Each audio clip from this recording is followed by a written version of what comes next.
Alright, first off, I want to give all praises and glory unto Yahweh, Bashem Yahushai, Bashem Kodash. Double honors to the apostles and elders of Great Millstone who rule well. Shalom to the brothers in the highways and byways pushing this word in all sincerity and truth. The sisters, the believers, the helps, the hopeful elect. Shalom. This is the brother Arawam from the James Jamaica camp coming to another quick lesson. And the inspiration of this lesson, just came off was reading book of Numbers and was reading something in the law, when it comes on to a man and the spirit of jealousy. And, it just had me laughing a bit, because this week, they at the plantation, there were two females who were, on the subject of this topic. And, it's a common conception out there, with these modern day women. Firstly, they're saying that if their man or their husband should search their phone, it means that he doesn't trust them, and it's a red flag, or that's where the relationship would end, or he can't get the phone, or invading of privacy, you know, and he just got after reading the law, he just had me laughing a lot because I was saying that look, you know, when it comes down to a man and the spirit of jealousy, if all he's asking to do is to search your phone, then you're getting off with a slap on the wrist. Because guess what? The Heavenly Father has prescribed something a lot more serious and a lot more heavy than just, searching the phone. And even, and most of the reason why they don't want the phones to be searched, because they know that they're out there, being whores, they're out there flirting with other men, they're having sex with other men, they're doing a lot of shit, but, because of feminism and the whole, modern day era of women, or modern day women, they try to spin it with Esau's, gunk and bullshit. But, at the end of the day, whether you want to cry privacy or so on, it doesn't matter. The man, once you have a man, once you have a husband, the man, you belong to that man. So, if it's a case that he, just like with your kids, your kids are your possession, right? So if you say to your kids, give me your phone, you know, they should give you the phone. And it's the same thing with your man, it's the same reverence, because he is the head. If he wants to search it, then fine. And to be honest, I personally, I advise brothers that, don't do that. If it gets to the point where you have to do that here in Babylon, just just leave it out. But that's neither here nor here. I'm just just speaking as a man. But let me just get these scriptures real quickly, and hopefully this is edifying. This is Ecclesiasticus 36, starting at verse 24. It says, "He that getteth a wife beginneth a possession, a help like unto himself, and a pillar of rest." Well, not so much here in Babylon, but at the end of the day, as it says, what he that getteth a wife beginneth a possession, meaning his wife belong to him. If you understand the scriptures and you understand the rules of marriage, the father owns daughter, and then after the husband will have ownership of her, or take responsibility of her afterwards. In the ancient time, you had to pay the dowry, you had to buy your wife, whatever the agreeing price was. And there are various ways how you could get married within the scriptures. But the long and short of it is, once you're married, once you have a man, that man now owns you, right? He's your husband, he's the head, right? You're his possession, right?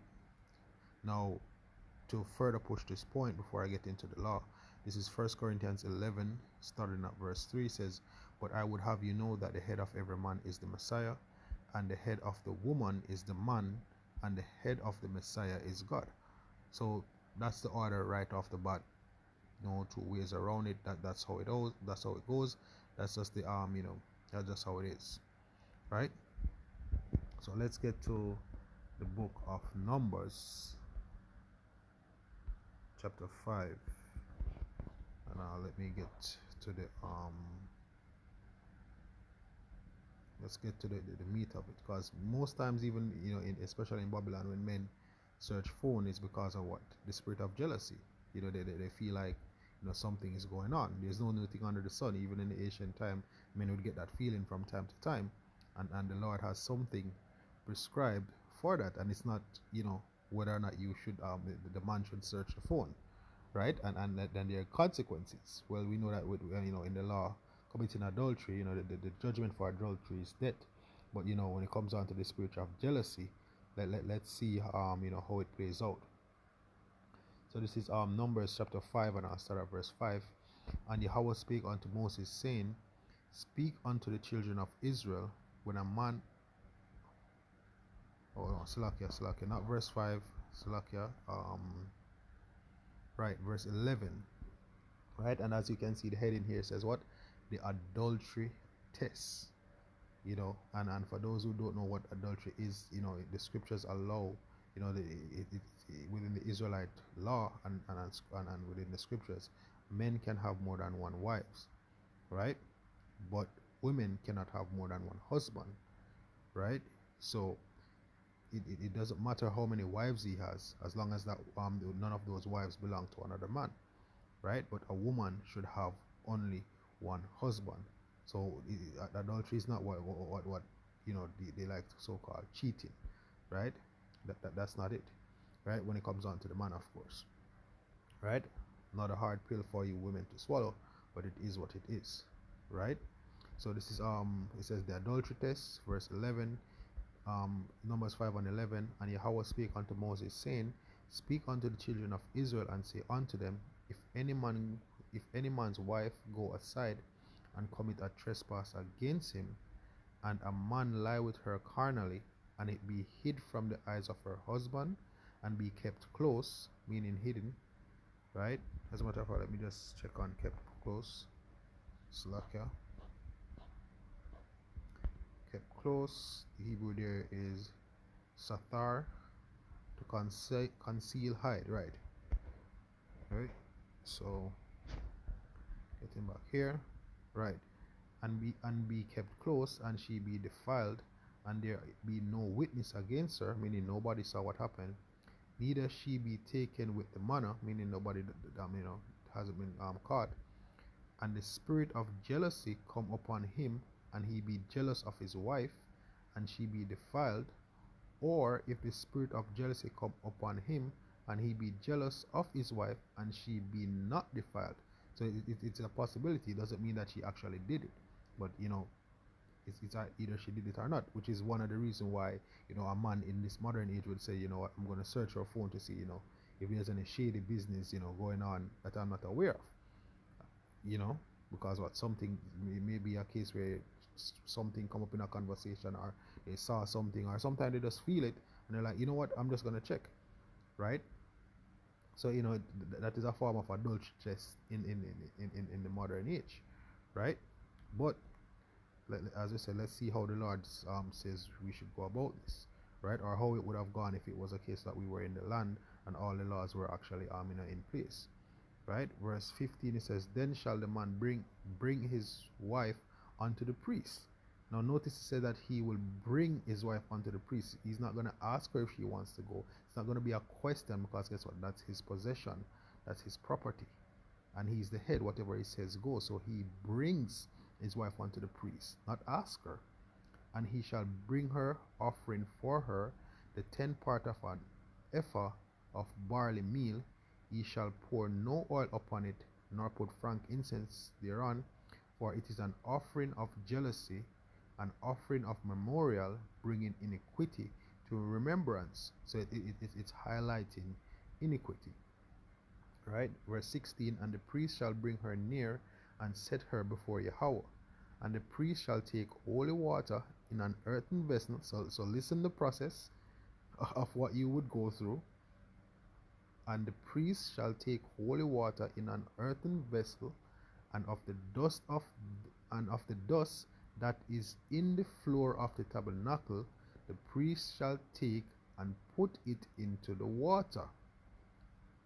And the priest shall set the woman before Yahweh, and uncover the woman's head, and put the offering of memorial in her hands, which is the jealousy offering. And the priest shall have in his hand the bitter water that causeth the curse. Right? Now let's see what's going to happen with the water. And the priest shall charge her by an oath, and say unto the woman, If no man have lain with thee, And if thou hast not gone aside to uncleanness with another instead of thy husband, be thou free from this bitter water that causeth the curse. So pretty much, you will be in a situation where you may be potentially cursed, right? Verse 20, but if thou hast gone aside to another instead of thy husband, and if thou be defiled, and some man have lain with thee beside thine husband, meaning if you pretty much quote unquote cheat, as you like to put it, then the priest shall charge the woman with an oath of cursing, and the priest shall say unto the woman, Yahweh make thee a curse and an oath among thy people, when Yahweh doth make thy thigh to rot and thy belly to swell. So you're going to be an example. You're going to be a public example. And this water that causeth the curse shall go into thy bowels to make thy belly to swell and thy thigh to rot, and the woman shall say, a man, meaning so let it be. Right? They're confirming the oath. Right? Verse 23, and the priest shall write these curses in a book, and he shall blot them out with the bitter water. Right? So he's going to write something, and he's going to ensure that it's marked out with the water. Right? And he shall cause the woman to drink. Now remember, the dust that was put in the water was off the floor of the tabernacle, and that would put in the water, and you would have to drink it. So it's more than just, oh, let me, you put handing over your phone and let him check your phone, right? This is how the Lord goes to work, right? This is what He has commanded our people, the priest to do, or a man that is jealous, how he should go about the adultery test. It's not searching no damn phone or looking for no love letter. It's going through this process, right? And he shall cause the woman to drink the bitter water that causeth the curse, and the water that causeth the curse shall enter into her and become bitter. Then the priest shall take the jealousy offering out of the woman's hand, and shall wave the offering before Yahweh, and offer it upon the altar. And the priest shall take a handful of the offering, even the memorial thereof, and burn it upon the altar, and afterwards shall cause the woman to drink the water. And when he had made her to drink the water, then it shall come to pass that if she be defiled, so if she did it, and had done trespass against her husband, that the water that causeth the curse shall enter into her, and become bitter, and her belly shall swell, and her thigh shall rot, and the woman shall be cursed among her people. Once again, a public example. And if the woman be not defiled, but be clean, then she shall be free and shall conceive seed. So if it's a case that you didn't do anything, then the Lord will just give you a child, right?